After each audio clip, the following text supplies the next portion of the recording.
തോറ്റുപോയെങ്കിലും ആ തോറ്റവരാണ് real heroes എന്ന് കാണികൾ ഒന്നടങ്കം ഒരുമിച്ച് ഒരേ സ്വരത്തിൽ പറയുന്നുണ്ടെങ്കിൽ അവർ ചില്ലറക്കാരാണോ?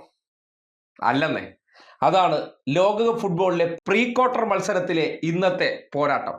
ലോക ചാമ്പ്യന്മാരായ അർജന്റീനയും ലോകകപ്പിൽ ആദ്യമായി മത്സരിച്ച ആഫ്രിക്കൻ കുഞ്ഞൻ രാജ്യമായ ക്യാപ് വെർദെ എന്ന രാജ്യം കേവലം 6 ലക്ഷം മനുഷ്യർ മാത്രം ജീവിക്കുന്ന ഒരിടത്തു നിന്ന് വന്ന് ലോകത്തിന്റെ നെറുകയിലുള്ളവരെ മുഴുവൻ വിറപ്പിച്ച് മടങ്ങുമ്പോൾ ഇന്നത്തെ പ്രീ ക്വാർട്ടർ മത്സരത്തിൽ അർജന്റീന ഭാഗ്യത്തിന്റെ കൂടിയും ഒപ്പം തന്നെ കഠിനാധ്വാനത്തിന്റെ ഭാഗമായി കഷ്ടിച്ചപ്പുറത്തേക്ക് കടന്നെങ്കിലും ആ അഗ്നി പരീക്ഷ വിജയിക്കാൻ അവരൊഴുക്കിയ വിയർപ്പിന് കണക്കില്ല എന്ന് പറയേണ്ടി വരികയാണ്.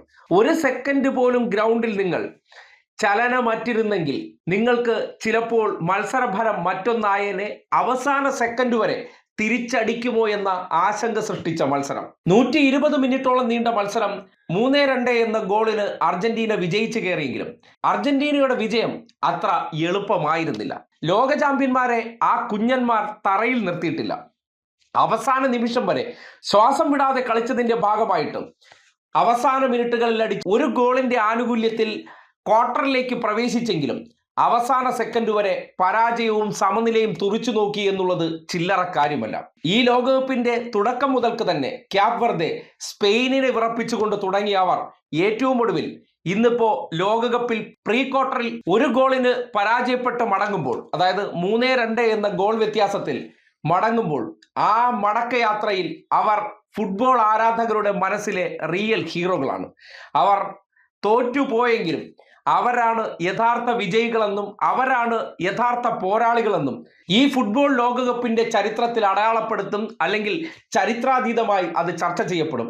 കാര്യം അർജന്റീനയെ പോലെ ലോക ചാമ്പ്യന്മാരായിട്ടുള്ള മെസ്സിയെ പോലെ ലോകോത്തര പ്ലേയേഴ്സ് ഉള്ള ഒരു ടീമിനോട് മത്സരിക്കുമ്പോൾ അദ്ദേഹത്തിന്റെയും അർജന്റീനയുടെയും ഷോട്ടുകളെല്ലാം 40-കാരനായ വൊസീഞ്ഞോ എന്ന ഒരു ഗോളി ഉരുക്കു മനുഷ്യനെ പോലെ കോട്ട കെട്ടി അവരുടെ രാജ്യത്തിന് കാവൽ നിന്നതുപോലെ അയാളുടെ ഒറ്റയാൾ പോരാട്ടത്തിൽ അർജന്റീനയുടെ പല മുന്നേറ്റങ്ങളും തട്ടിത്തെറിച്ചു പോയിട്ടുണ്ടെങ്കിൽ, സ്വപ്നങ്ങളെ തട്ടിത്തെറിപ്പിച്ചിട്ടുണ്ടെങ്കിൽ ഒസീഞ്ഞോ എന്ന ആ 40-കാരനും ഈ ലോകകപ്പിന്റെ ഏറ്റവും വലിയ ഹീറോയാണ്.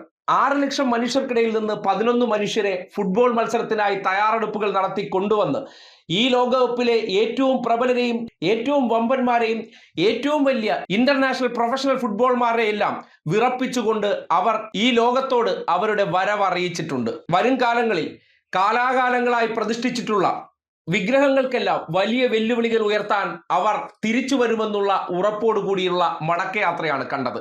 പരാജയങ്ങൾ ഒന്നിന്റെയും അവസാനമല്ല. കളി കണ്ടിരുന്നവർ മുഴുവൻ ആസ്വദിച്ചത് അവരുടെ പോരാട്ട വീര്യമാണ്. ഒന്നും നഷ്ടപ്പെടാത്ത മനുഷ്യൻ അവസാന ശ്വാസം വരെ എങ്ങനെയാണ് ജീവൻ ത്യജിച്ചു പോലും പോരടിക്കുന്നത് എങ്ങനെയെന്ന് ക്യാപ് വെർദെ ഈ ലോകകപ്പിൽ ഈ ലോകത്തിന് മുന്നിൽ കാട്ടിത്തന്നു. ഒന്നും നഷ്ടപ്പെടാനില്ലാത്തവന് അവസാന നിമിഷം വരെ എങ്ങനെ പോരാടേണ്ടത് എന്ന് അവർ കാണിച്ചു തന്നു.